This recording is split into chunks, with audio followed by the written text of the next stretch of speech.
Bapak, Ibu, Saudara-saudariku yang terkasih, pada hari raya Pentakosta ini kita mengingat kembali turunnya Roh Kudus di atas para rasul, supaya kita juga semakin dikuatkan pada peristiwa turunnya Roh Kudus dalam diri para rasul yang menguatkan mereka supaya tetap bersatu dalam cinta, berdoa di dalam cinta, dan menjadi saksi di tengah kehidupan bersama. Jika kamu mengasihi aku, maka kamu akan menuruti perintah-perintahku. Aku akan minta kepada Bapa dan Ia akan memberikan kepadamu seorang penolong yang lain. Dialah Roh Kudus, Roh Bapa, Roh Kristus sendiri.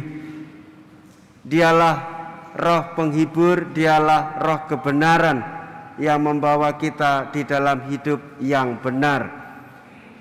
Mengenang Yesus yang menderita untuk keselamatan kita. Dialah yang mengarahkan kita pada Yesus yang telah bangkit untuk menebus jiwa-jiwa kita supaya kita hidup kembali bersama dengan Allah.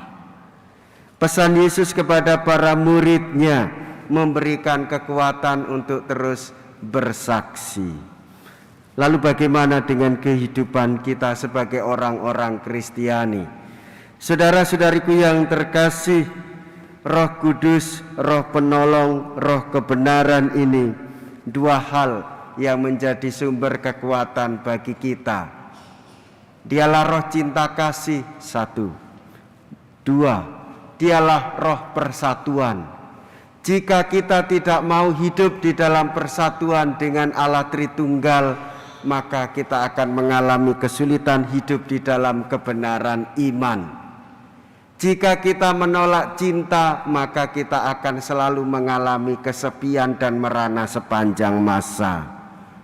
Maka sudah sepatutnya sebagai orang beriman, ya saya menyatakan diri sebagai orang beriman. Satu tandanya adalah kita menerima sakramen baptis, Roh Kudus diturunkan pada diri kita dan kita menjadi anak Allah. Kita menerima warisan janji Allah, yaitu kebenaran hidup beriman. Dan kita ditumbuhkan di dalam perayaan Ekaristi, berdoa bersatu dan terus dibersihkan dari dalam, supaya kita bertumbuh dalam kebenaran dengan menyantap tubuh Kristus. Makan santapan rohani tubuh Kristus sendiri, kita juga menerima Roh Kudus dalam sakramen Krisma.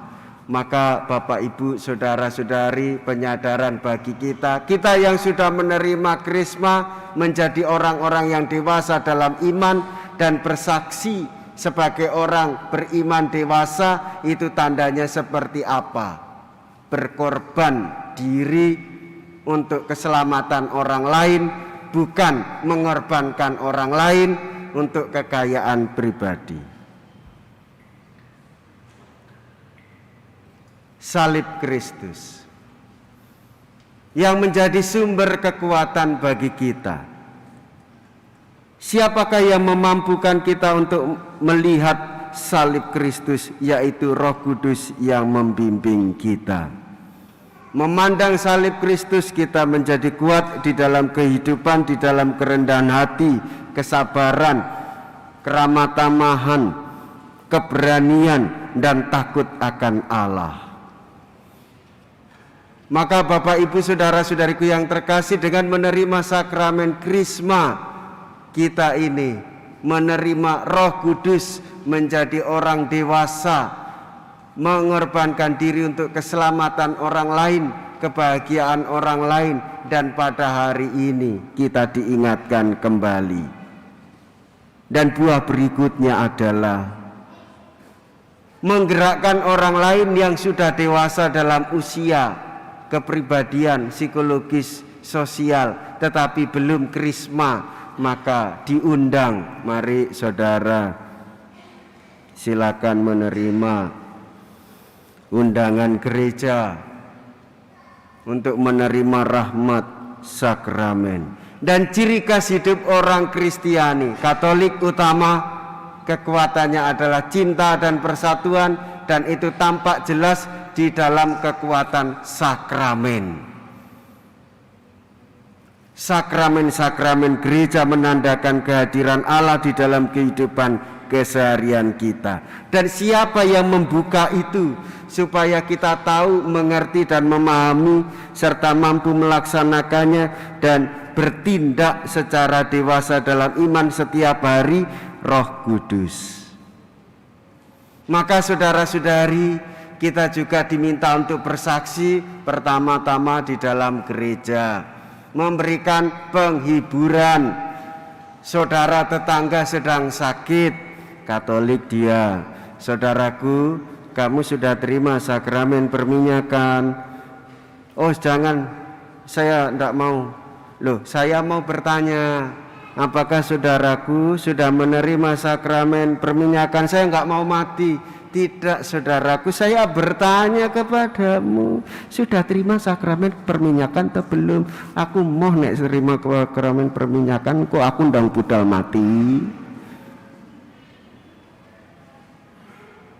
Nah, maka kita diminta oleh gereja untuk memberikan katekese yang baik. Saudara, kalau belum menerima sakramen Krisma, apakah saudara mau ditemani oleh Tuhan Yesus? Iya, saya mau ditemani oleh Tuhan Yesus karena anak-anakku banyak yang meninggalkan aku, suamiku juga meninggalkan aku. Dulu aku kaya, sekarang miskin, ditinggalkan oleh suamiku. Ternyata aku baru tahu dia itu cuma pengen uangku dan kecantikanku. Setelah peyot dia tinggalkan aku. Ya, sekarang Tuhan Yesus datang melalui imamnya dan umat yang baik berkumpul untuk berdoa bagi ibu. Mau ya terima sakramen perminyakan? Iya, saya mau. Mau dia. Karena kekuatan hidup orang Katolik sakramen. Sakramen. Anda bisa bahagia duduk merayakan Ekaristi, bahkan di dalam perkawinan kekuatannya sakramen. Perkawinan. Saya Roma, saya kira itu saya yang lebih cerewet, ternyata suami saya yang lebih cerewet. Sakramen menguatkan supaya tahan dengan suaminya yang cerewet itu. Berdoa terus bahwa Allah hadir tampak nyata di dalam sakramen-sakramen gereja. Siapa yang membuat itu? Roh Kudus yang menyatukan dan terus mencintai. Jangan pernah merasa tidak pernah dicinta. Hidup dalam cinta, hidup dalam persatuan. Hidup dalam cinta selalu membawa sukacita dan perdamaian bagi semua orang. Dirasani ndak apa-apa, dicela ndak apa-apa, dihina ndak apa-apa. Karena roh yang menolong dan memberikan penghiburan supaya mengarahkan kita pada jalan kebenaran. Dan itulah kekuatan hidup orang Kristiani. Saudara-saudari, bersyukurlah bersama gereja pada hari ini kita menerima karunia-karunia Roh Kudus supaya kita semakin kuat satu sama lain dan saling menguatkan, memberikan pertolongan dan penghiburan bagi orang-orang yang menderita. Tuhan Yesus memberkati kita semua.